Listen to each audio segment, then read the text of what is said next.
Welcome to another episode of Our Interesting Times. It is my pleasure to have Jay Dyer back on the show. Jay, of course, is the proprietor of Jay's Analysis, jaysanalysis.com. He's the author of Esoteric Hollywood, Sex, Cults, and Symbols in Film. You can purchase that book from his website, and he'll send you a signed copy. You're still doing that, Jay? Absolutely. Okay, yeah. Go to his website, support his work by buying his book, buying for friends and family for holidays, for some of your more gullible, perhaps more incredulous family members. Can you read the book? Absolutely, yes. In fact, I've been selling quite a few for the upcoming holidays. So excellent. Still selling strong. Excellent. And you're also the co-host of Hollywood Decoded with Jay Widener. And is that is that series run for the season now? No, there's 23 full episodes, and I think we've aired 15, 16, somewhere in there. We did a couple Christopher Nolan films in the last few weeks, and then the most recent episode is Star Wars. Okay, excellent. Okay, and you also I've just recently you've started sort of a consulting service for people. I've done quite a few private tutoring sessions, consulting, however we want to term it. And had about 10 people so far, and that's everybody's been really happy with that. So it's kind of self-directed study that deals with either philosophy or geopolitics or theology, whatever anybody's interest might be. I've even helped some people make some curriculums for homeschooling or stuff like that. So absolutely. And that type of, education or consulting, I think is an excellent model for taking on the current, the establishment, the New World Order, if you will, of right. Of the sort of the institutional educational systems, whether it's university, high school. These, I guess, your level is probably more of a university level, I imagine, right? Most of the people have had probably graduate to undergraduate level questions, but okay. Yes, some of them have been like high school level curricula. Okay, so you more just apply it to whoever's, inquires about your services? Exactly. Oh, okay, excellent. And they just send you an email or something if they're interested? Yeah, you can just email me for that personally. There's also, most people have just done it personally because they either don't have Patreon or don't want to use it. But if you just want to do it the easy way, you can just sign up on my Patreon page, which is available at Jay's Analysis. Excellent. Okay, that's an excellent opportunity for people out there to just get deeper into some of these topics if if you're interested in the things you cover. Yeah, and also the what was I going to say? I've got a bit of a head cold, so I'm a little under the weather. So just bear with me, but. There was something I was going to say about doing that, but I've already forgotten. So we can just move on. Okay. Well, tonight you've done a number of top talks lately, excellent talks. One is you have this Globalist book series. And recent ones, you've done H.G. Wells, The Open Conspiracy, Arthur Koestler, The Ghost in the Machine. And, of course, I just had a chance to listen to your the one on Jonas Salk. What was the name of his book again? Survival of the Wisest. Survival of the Wisest. Interesting. Okay, and you also had a really interesting longer talk where you talked about cults, Hollywood, espionage, and large-scale social engineering. Perhaps it was inspired by some recent events, and you, in that one you talked a wide variety of topics here, and more or less the big picture. So first, this Globalist book series, H.G. Wells, The Open Conspiracy, Arthur Koestler, The Ghost in the Machine, and The Survival of the Wisest by the venerable Jonas Salk. So, how do you want to get into these things? Well, this follows in the series that you could probably link to doing Tragedy and Hope last year, or a year and a half ago, whenever it was. And from there, we followed up with Brzezinski's books earlier this year.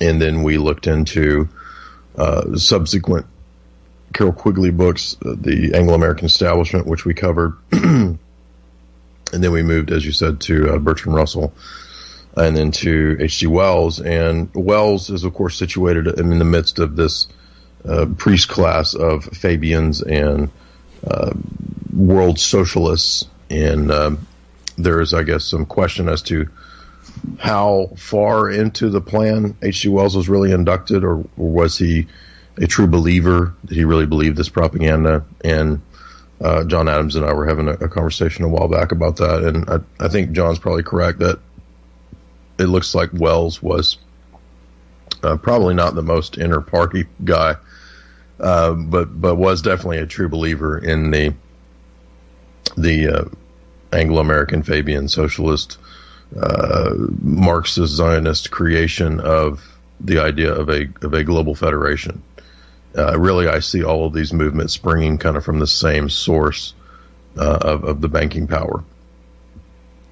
And the banking power, wants to utilize technology, techne, as its central mode and means of bringing in this global order and global control. And so what's interesting is that we're actually moving into that phase that they planned back. You can even go back to the 1840s and 50s with the Galtons and that family, and even further back to Malthus, the whole idea of Malthusianism. And what's interesting, if we step back a little bit further beyond Wells to Malthus, if you look at his sermons and essays, he was an Anglican minister. He projected on the basis of quantification a bunch of hoodoo Al Gore type scammery of the idea that there would not be enough food to feed the population if the population continued to rise.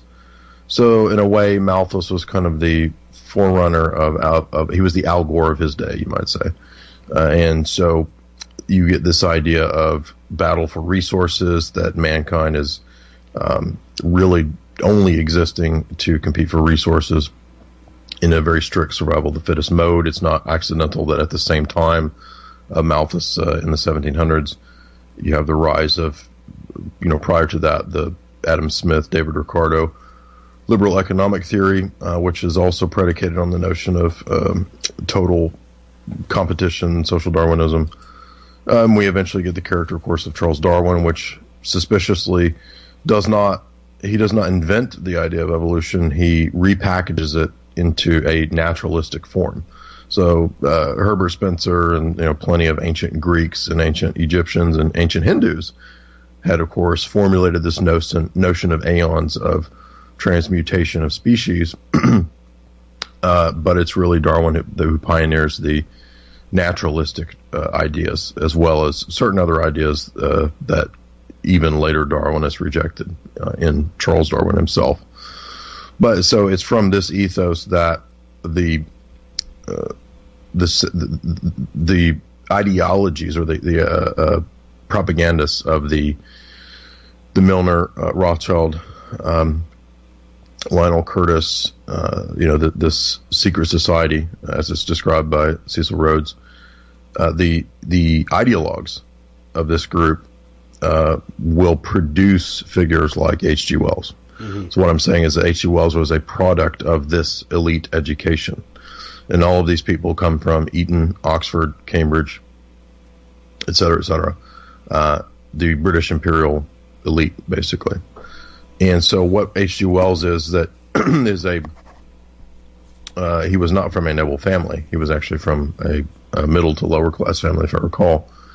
But he was, I guess he showed promise, and so he was brought into this elite education. I don't remember which school he went to, but he had a knack for propaganda and for writing and so forth. So he was given all of the full education that the social elite of the UK get. And as a result, he becomes one of, I would say, probably the foremost propagandists. It's not so much even Bernays as it is, you could argue probably H.G. Wells is the most profound propagandist perhaps of the 20th century because, you might say, oh, well, what about Goebbels or so, Joseph Goebbels or something like that? Well, we are still feeling the effects of H.G. Wells with the Smart City, with genetic modification, with Agenda 21, with all of the things that are coming in our future. I don't really think we're dealing with the effects of, the Nazi program, unless you believe that the Nazis are attacking us from the moon or something. But yeah, Iron Sky. Yeah, yeah, Iron Sky. There's dinosaurs up there too. Yeah. So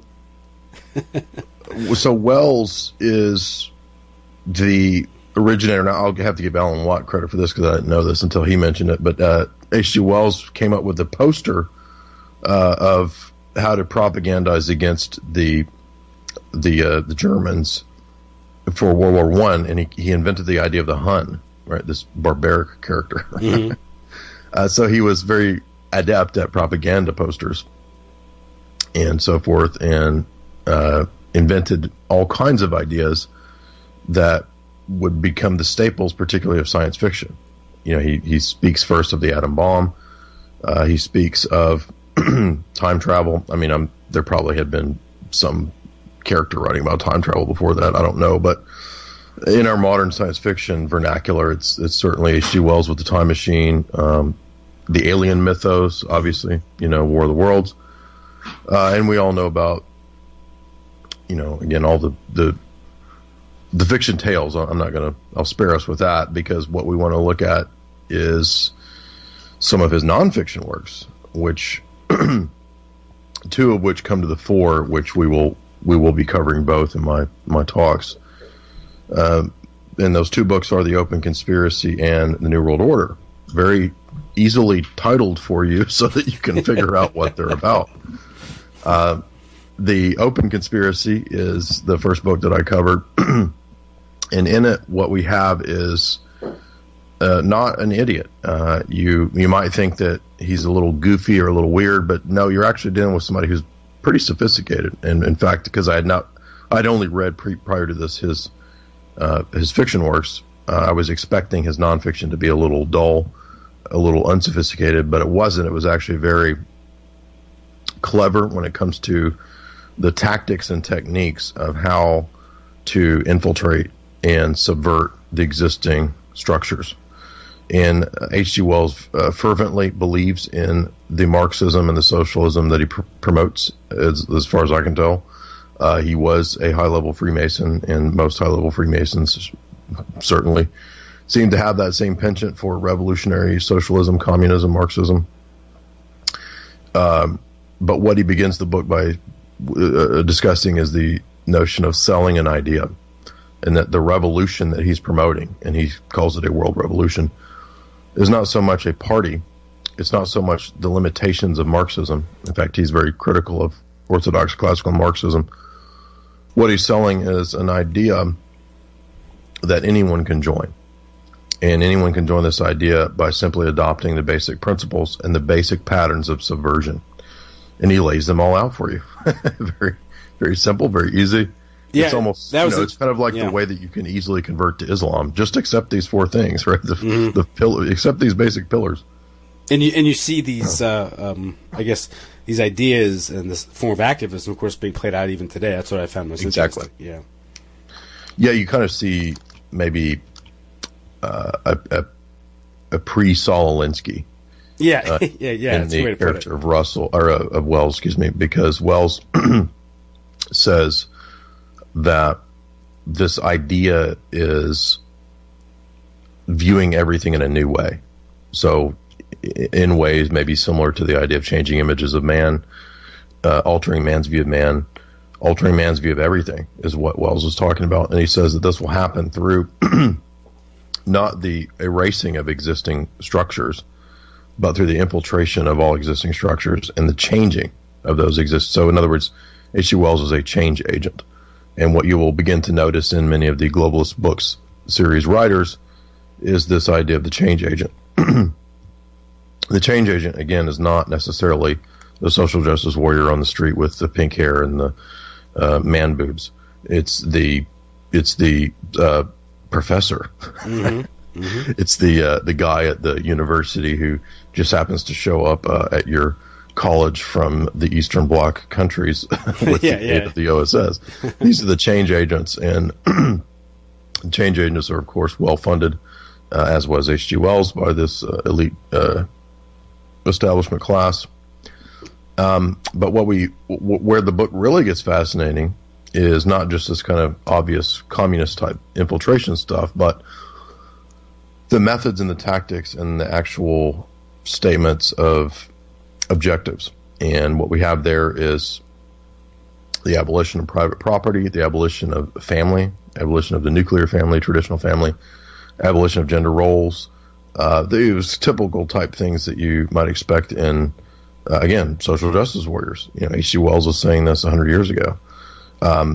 He describes the implementation of a completely new economy, a global economy not based around individual commerce, sound finance, sound money, anything like that, but rather total technocracy.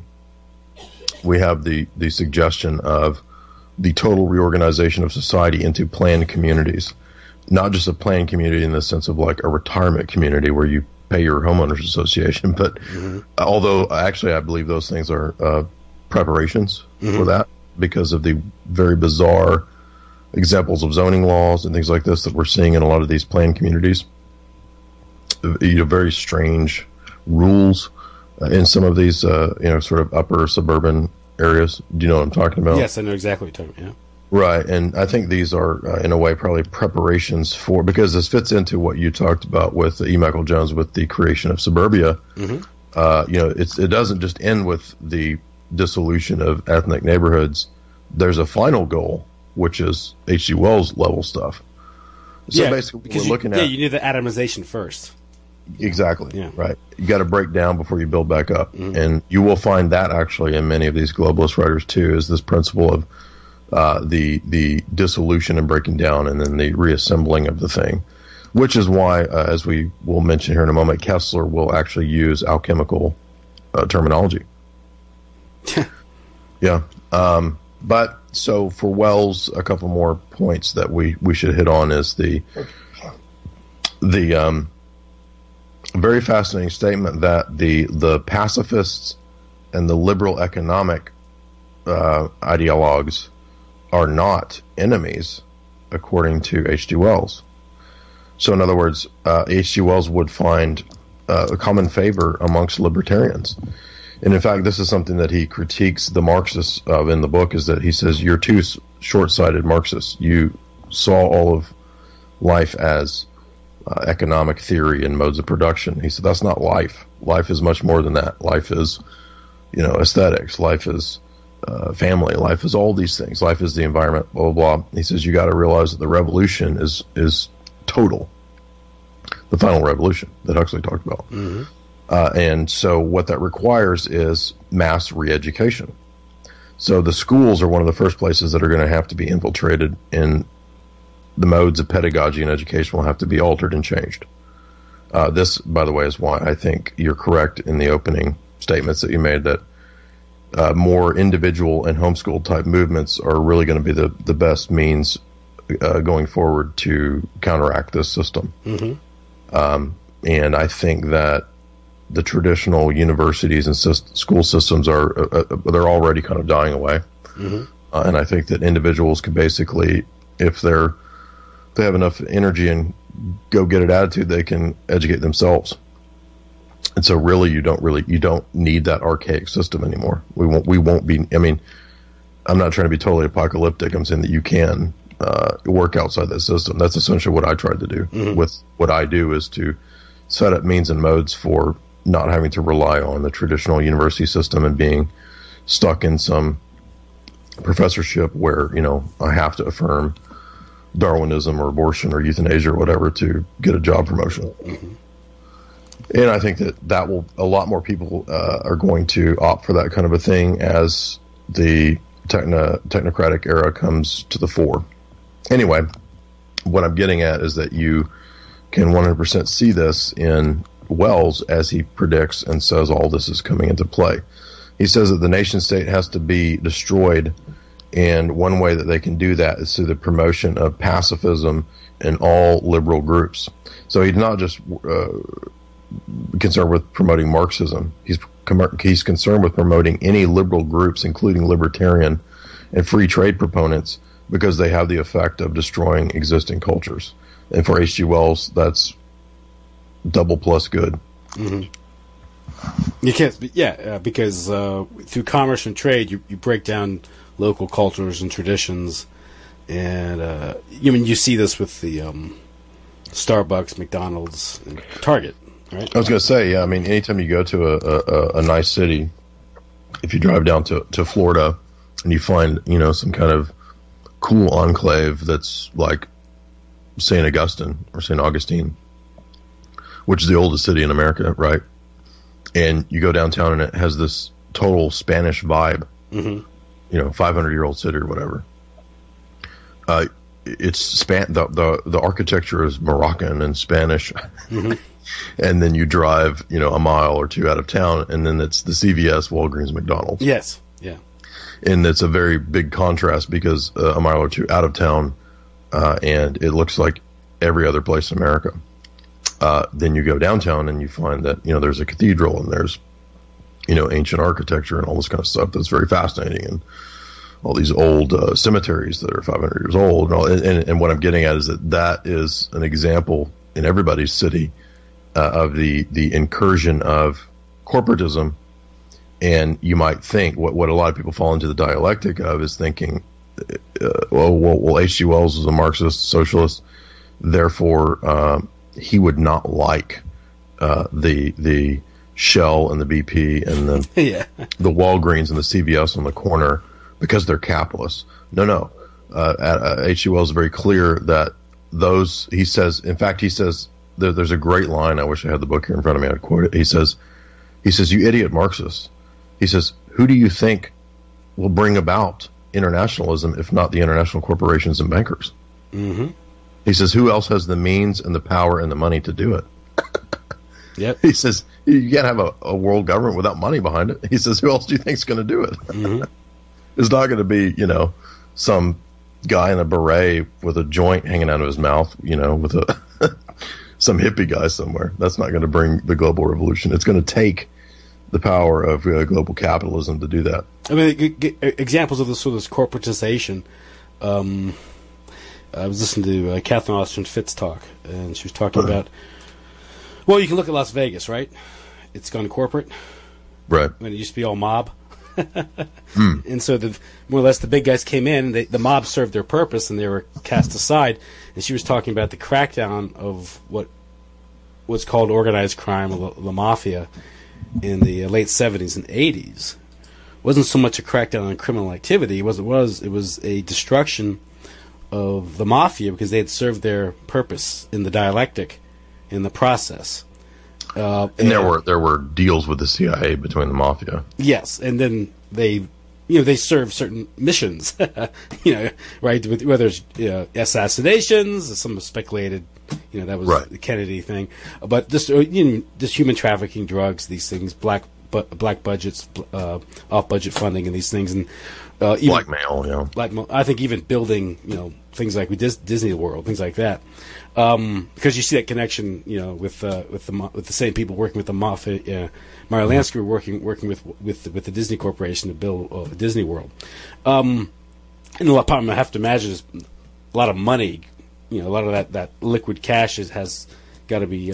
Same way money is laundered in Hollywood. But she was saying in the late 70s, early 80s, this crackdown of the mob. The traditional mob was severely weakened, if not destroyed, because the criminal operations they were involved in went corporate. And we see that with Las Vegas and Atlantic City.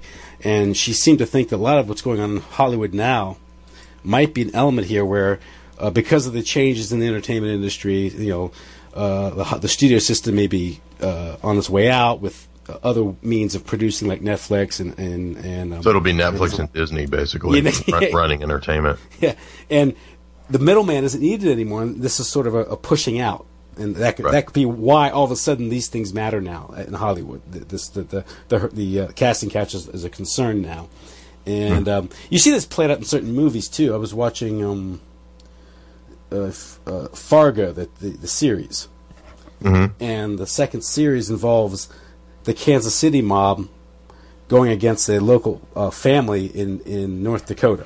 Yes, I have seen the second season. Right? Oh, the German family, and they want the guy Milligan, that hitman, Mike Milligan. He's talking about how the sheriff comes to talk. Can't you just stop? Empire always begins with everyone wanting more that's not theirs, and there's a lot of bloodshed. Can't you just not want what's yours? And he says it's not just any one man; it's the future, right? Exactly. Yeah. He's almost like talking about the New World Order. It's corporate, and the beginning seasons where they're talking about coming in and buying out the family. They're this mob. The Chicago guys are meeting with local public officials and bribing them to get on their turn, and it's gone. And he says it's going corporate. And this is 1979. It's supposed to be. So I thought that's very interesting. It's kind of it is, and then it ends with the real deep state who has the alien technology. If you remember the end of it. Oh, I haven't seen the end of it yet.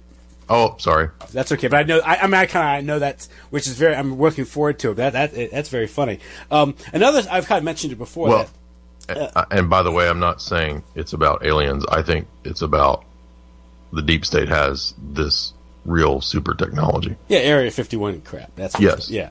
I might have mentioned this before that there was an episode of The Sopranos where these two mobs go in to shake down a local business.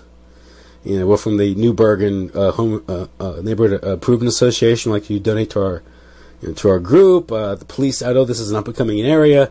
The police still have their hands full, and we can help protect your property. And the guy, it's like a Starbucks type business, and the guy says, "Listen, I don't have any discretion in the funds. They count every dime that comes in here. I can't do anything." And they said, "Well, how about if the manager all of a sudden got his legs broken?" And he goes, "I don't think they'd care." Really? Yeah, I remember that quote. Yeah. And he goes, "How about if their store window got broken?" He says, "I don't know. They own 20,000 stores. I don't think they really care." And they leave all dispirited, saying, "There's nothing left for the little guy anymore." Right. So that's kind of, but it's what we're talking. Sort of this, what you're talking about was everything's losing its local flair or local flavor, or what makes it distinct, and that's this globalization process. And what's interesting about Wells is that I think a lot of right wingers might be misled if they were to hear that Wells was a communist or a Marxist, that he would dislike international corporatism. Yeah. And he doesn't. He doesn't dislike it. He likes it.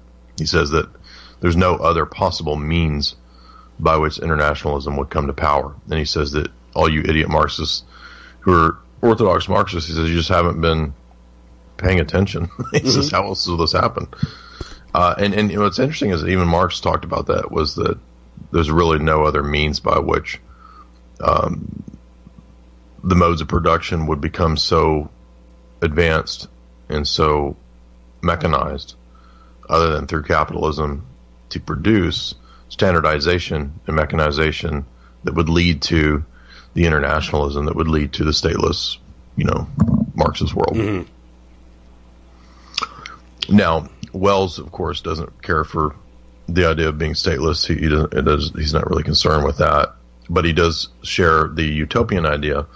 And if anybody's interested in the full analysis, they can hear the full talk. But basically, he ends the book, as we talked about before, by trying to sell it on Star Trek, trying to sell the idea of the real possibility of creating utopia. There's even a very fascinating chapter on religion, which is a little more sophisticated than I expected from him. I obviously don't agree with him, but he at least had some good sophisticated questions that he was asking, and it's an example, I would say, maybe of an early notion or approach to full spectrum dominance. Mm-hmm. And there may be earlier versions of full spectrum dominance, unless maybe you could count Machiavelli or something like that. But I think Open Conspiracy really touches on environment. It touches on man himself, anthropology, his atmosphere, his genetics, his religion, his education, his commerce, and economic theory. It really tries to touch on everything and propose a philosophy of the future. And as many writers and critics of this kind of an ideology have said, is that one of the reasons that these ideologies are successful is that, unlike failed ideologies, they offer a kind of eschatology, a kind of future hope, which a lot of ideologies fail to see the importance of future hope. And Marxism is a kind of bastardized Christianity in many ways. Yeah. but it does retain the Christian notion of some future hope or eschatology. And of course, obviously, it's not supernatural, so it's just been transposed into the material plane, where the idea of basically the smart city. This is what Wells is talking about. And the smart city, that's the Enterprise or something. The smart city. Yeah, and of course, Wells, I'm sure, believes in that world. Well, he wrote that book a long time ago, The Men on the Moon, right? Mm-hmm. So he seems to have pioneered all of America's great so-called scientific discoveries, didn't he? Yes, that's funny. He had great atomic bomb, going to the moon, GMOs. He had wonderful foresight, didn't he? He says, I think the quote is, "The establishment of the world community will surely exact a price, and who can tell what the price may be?" Well, obviously it's mountains of skulls, right? Oh, that's another great point too. I forgot about that. Yeah, he does say, yes, many will die. Sorry, it's very unfortunate, but it's what to bring Star Trek to fruition. It will, as Dostoevsky said, take mountains of skulls. Mm-hmm. And one thing, I think another interesting quote that you mentioned was that he says the New World Order will be in place, will be imposed, and most people won't even notice it, right? Right, because he's all for the Fabian gradualism model. Yeah. Right. And he said he talked about like getting women out of the home and into the labor market working, and this would take their eyes off childish concerns like children. Mm-hmm. Yeah, and you see that all around you because, obviously, women in their early 20s, mid 20s, many of them aren't thinking about children. That's when they should be thinking about. Yes, this is a great point. I'm glad you mentioned it. I forgot to mention it. That's actually how he begins the book, is discussing that change happens and most people don't even notice it. Mm-hmm. And he says because the Fabians figured that out, they figured that the most sneaky model, subtle model of passing all this on the entire world would be through that slow kill model. And he says, people don't even realize that. I think he says something like, 50 years ago you couldn't ride a train anywhere in Europe, and now you can. And he says, therefore, I project that in the future, it'll be even easier to go anywhere in the world. And he says, the ease of travel, thus makes globalism inevitable, basically, is what he says. Yeah, and you never want to settle down anywhere. It makes you you'll never be content. Rootless, rootless. And one thing that you notice of today's culture, if you talk about, no one in their early 20s is girl is talking about getting married. That's not even a respectable. No, it's, do you want to be a lawyer? Do you want to do you want to be the person on CSI analyzing the semen to see who killed who killed the prostitute? And you're going to be like the people on CSI. Yeah, and so you got to be some wage slave for some corporation. That's arriving in the New World Order. That's what you're supposed to be. And that's why people don't notice the New World Order, because they've been changed. They've been psychologically altered just through the perversion of culture, and that's why his emphasis on full spectrum dominance, cultural, political, economic, is so important. And that's why he's calling for a world economic order through centralized banking, because through control of credit and resources, you can guide most people to their final destination, which is a gulag or a concentration camp or something. Yes, and if people were allowed, commerce outside of that system, if you didn't regulate and control all commerce, you would have people setting up their own thing. Yeah. In other words, you can't have a guy who's, has a successful business and provides for his family, because the purpose of him doing that is having a family, and that's the number one thing that has to be stopped in the New World Order, is a family. Mm-hmm. Mm-hmm. And in other words, commerce goes directly towards that kind of stuff. And that's why you cited that article, got my Global Research, regarding the totalitarian Europe and the important function of the Bank of International Settlements in creating an anti-life, very insightful article. If it could, it was a very good article. Yes, the Rose woman, I forget her first name. Yeah, Julian Rose. Yeah, just very anti-life, and it's neither left nor right. It's both, actually, and that's what the the befuddled, contented, anxious middle class don't understand as they watch Fox News or MSNBC and worry about who's getting elected. Yeah. So. Right, and this plan has marched on unabated despite whoever's elected. Mm-hmm. That's the big kicker. But yeah, I think that pretty much sums up, the Wells section. But Arthur Koestler's interesting because, of course, he's an interesting character. I knew him first through his book Darkness of Noon, as sort of a disenchanted Marxist who saw the horrors of Stalinism. Of course, he's writing that. He becomes a hero after World War II because you have the Cold War, so he's sort of feted by the Anglo-American establishment, Arthur Koestler. But he has this book, Ghost in the Machine, which acknowledges sort of a metaphysical reality to all this, right?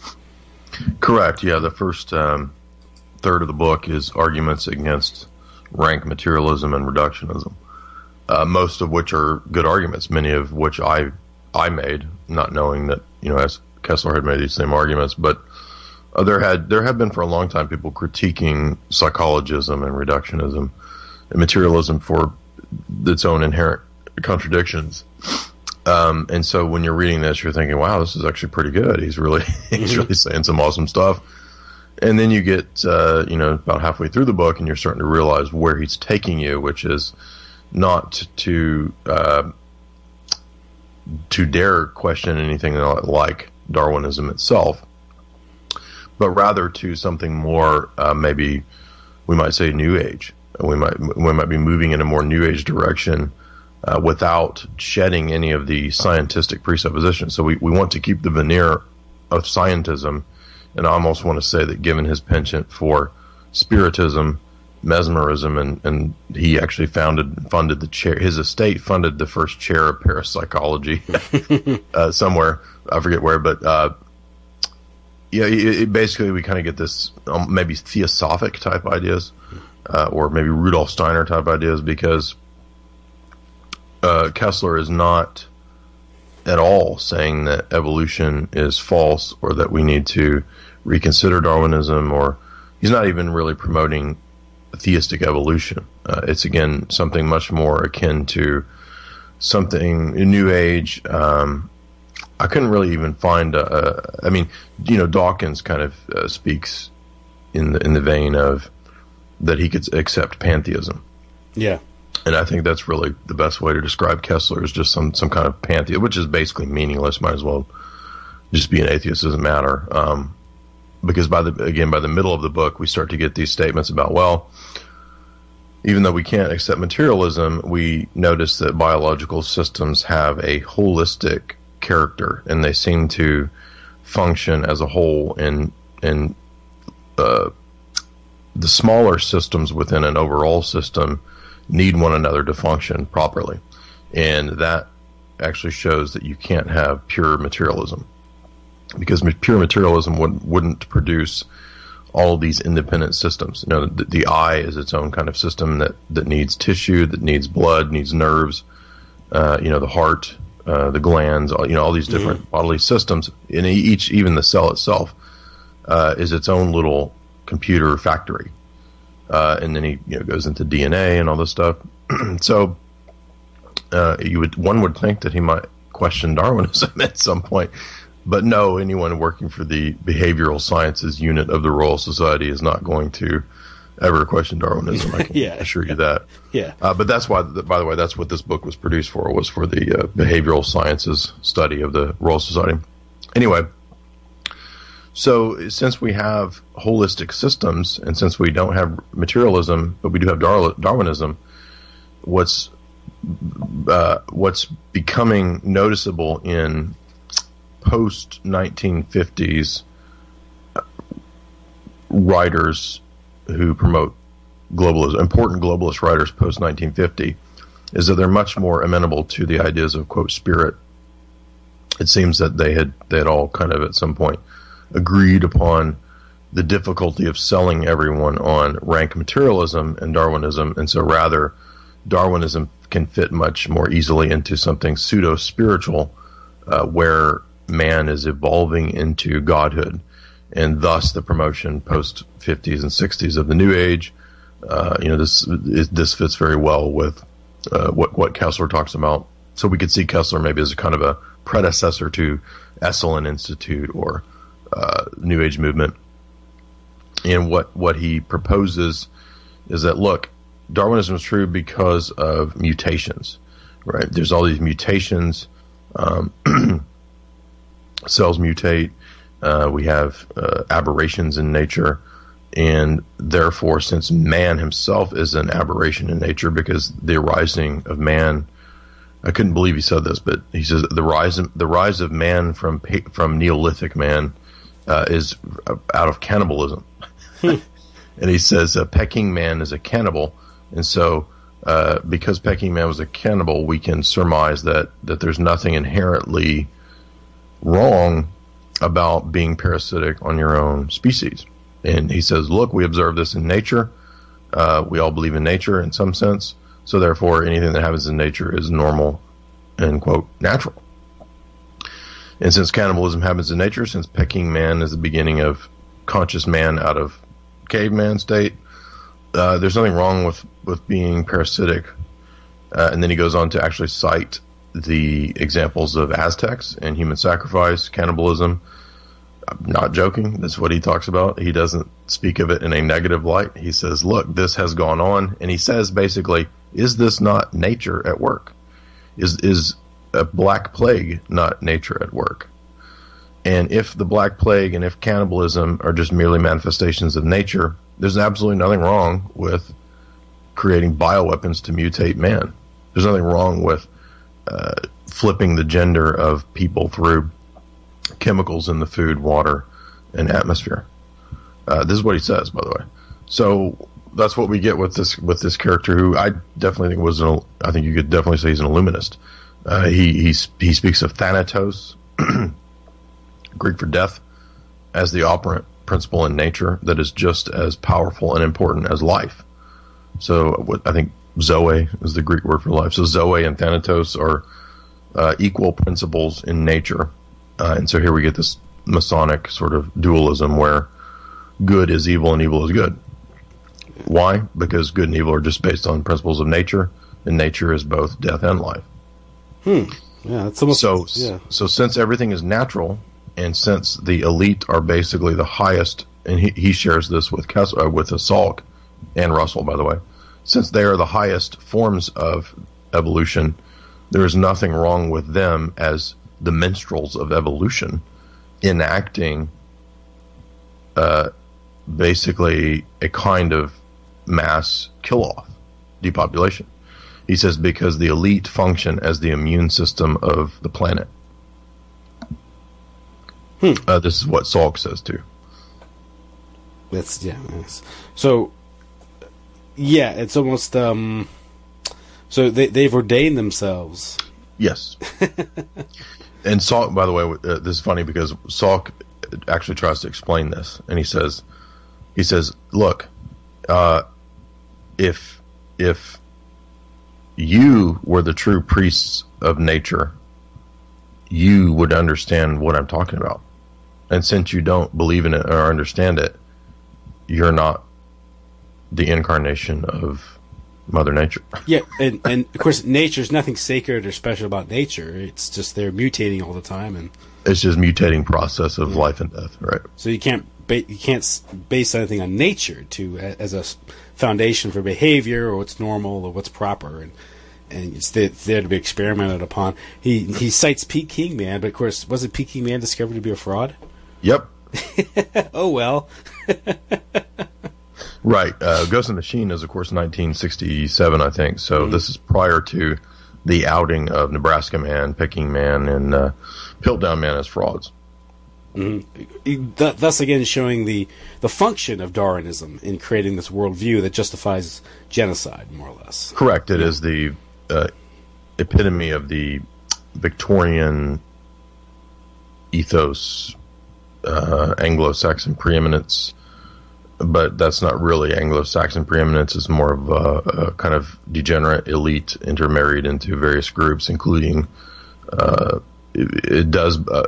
People always say, well, what does this have to do with the Talmud? Well, the Talmud speaks of most humans as beasts.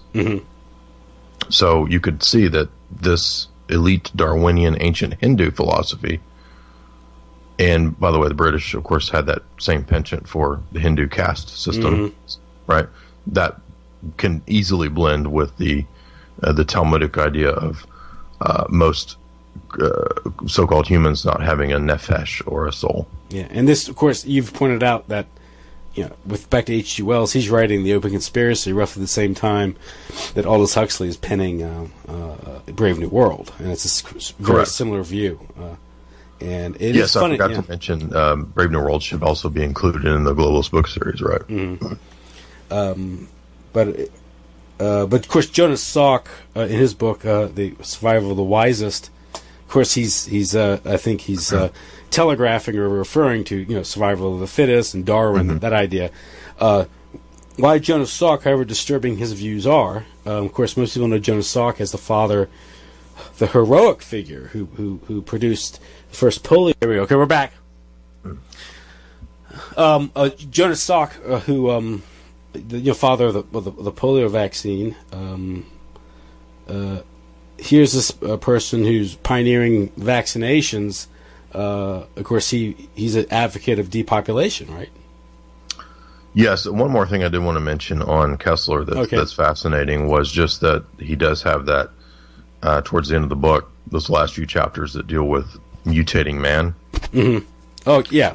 And the mutating man chapter is a section that I included in my book, Esoteric Hollywood, where you do have a discussion of a 1966 or 7 CIA conference in San Francisco called the Control of the Mind Conference, and this was part of MK Ultra. You also have Koestler in a pretty significant section discussing MK Ultra, and he's talking about the possibilities of implantable electrodes in the mind and what they could do with shocking different hemispheres of the brain. And what I'm getting at is that Koestler was privy to this back in the 60s, whereas most people weren't, precisely because he either attended or knew about this mind control conference in San Francisco that was funded by Radio Liberty, the CIA. Excuse me. And at this conference, they literally do discuss altering the RNA, DNA to cause various types of not just experiments, but also mutations, sterility, cancer, et cetera, et cetera. So you have explicit statements from these guys about what their plans are. And of course, I just want to make that clear. Yeah. And it's also important, these books and what's in them, with the ideas that are contained in these books, these aren't the musings of some crackpots. These are people who are well connected, they're high up. And this is an Order of the British Empire, honored man, great writer of the 20th century. And and if you study the past 50, 60, maybe 75 years, you'll see elements of this program being implemented in various policies. They had the World Health Organization, great example. Sterilized women with HGC hormone in the tetanus shots to sterilize them. I think a third of the Rockefeller Foundation sterilized a third of childbearing women in Puerto Rico in the 1940s and 50s. Oh wow! Okay, There's talk of contraceptive corn, which William Engdahl writes about in his book Seeds of Destruction. Of course, the big issue of GMOs and seeds and these things. GMO food being robbed of nutrients. Absolutely. These things makes everyone sick and weaker, right? The reversal of the food pyramid back in the 70s. Yes, under Carter, right?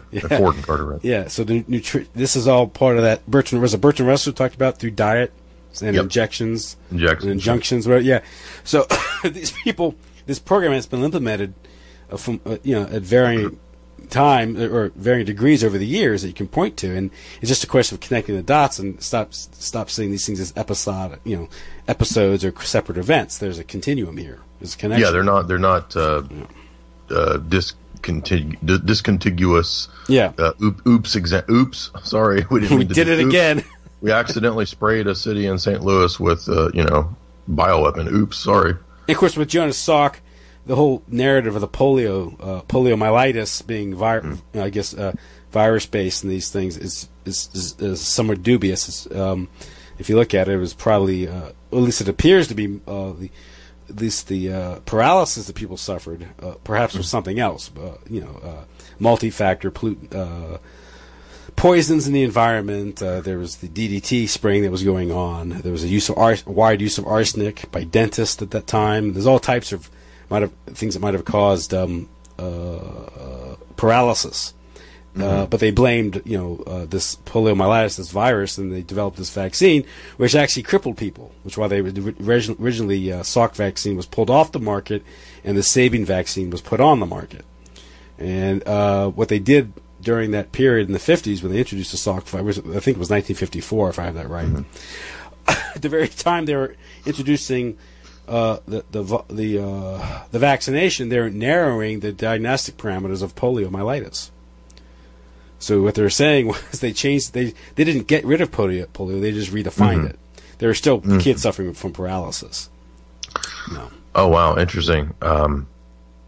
If I recall, there's a lot of similar material that's mentioned in Haslam's Dr. Mary's Monkey book, which is pretty good. Yeah, that's the SV40 controversy. That's the SV40 simian virus, which that famous CBC clip with Dr. Maurice Hilleman, where he's saying, "Oh yeah, they're laughing about it. Oh yeah, we put this in the vaccine, and it gave a bunch of people cancer." But it's a funny thing, which made a lot of people money 20 years later.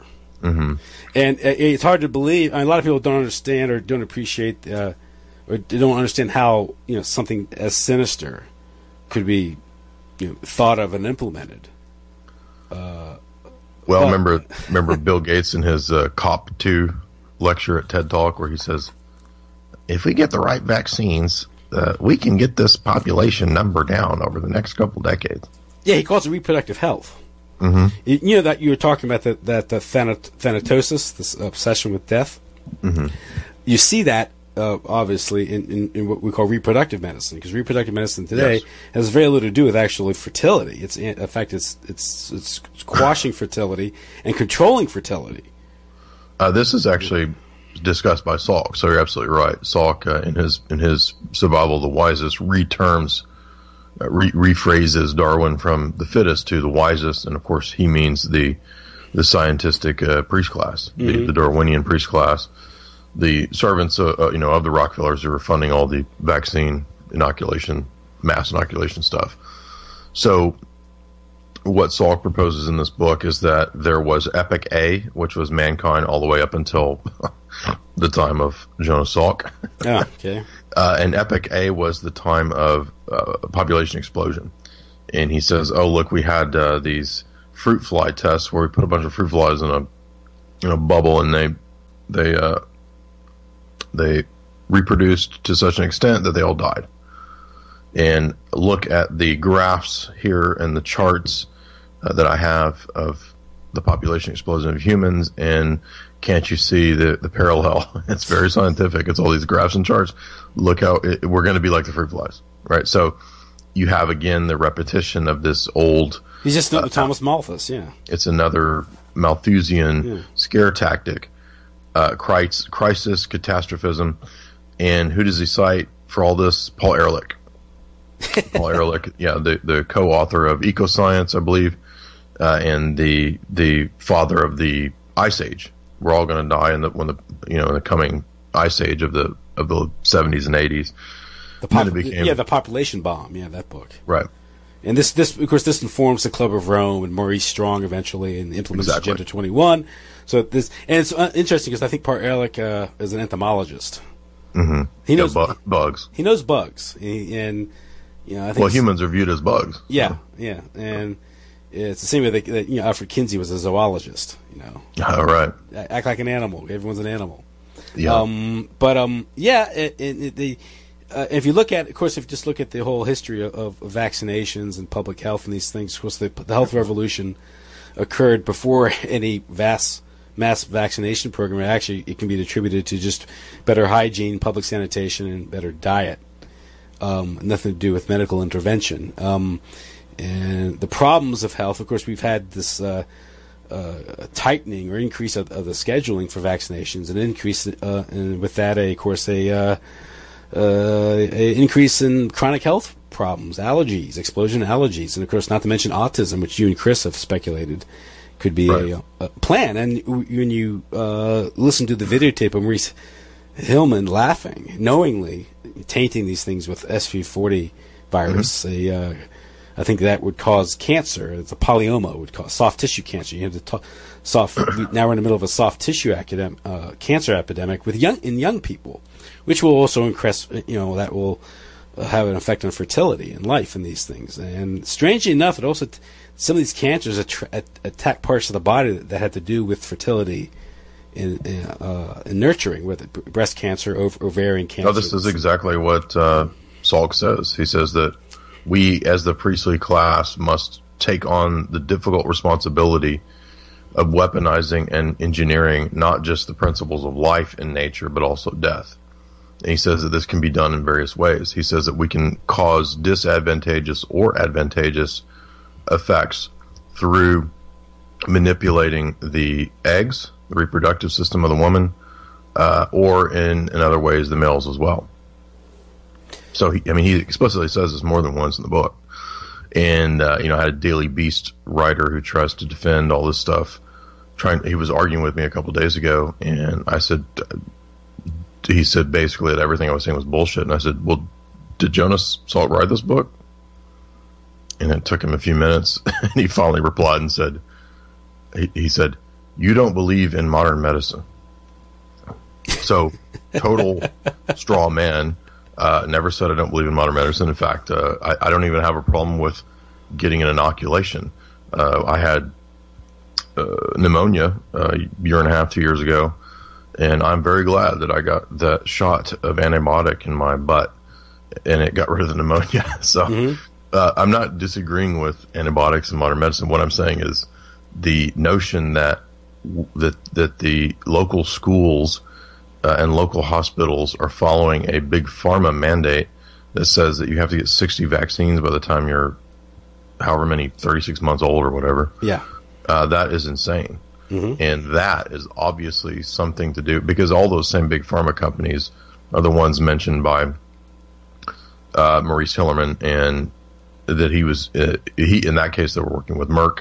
And if you look at Salk and Salk Institute, this is all connected to Merck as well. Hillerman mentioned Salk. So Salk is basically an agent of the corporate Rockefeller apparatus. He's like one of the front men. He's a kind of Carl Sagan, Neil deGrasse Tyson of Big Pharma is all he is. And that's why he's propped up as a hero on the cover of Time magazine. Yeah, he's Time magazine, of course, Henry Luce. Yep. They also promoted Kinsey, and they're yes, good point. Yeah. And you put him in a white coat. This is the age of science, and he holds up some tubes with some liquids of color in it. Look, a beaker and a lot of numbers. Look at all those numbers. I'm intimidated. I can't question that. There are numbers on the board. I can't question that. So it's okay to give my infant newborn son a shot for hepatitis B vaccine. These things with full of mercury or whatever happens to fall in there when it's being developed in China or something, some factory in China. Oh, right. So that's and again, the idea that someone would write a book like this with these manipulating or the pirating or manipulating of the reproductive process, the intentional poisoning of the population with the purpose of curbing population growth.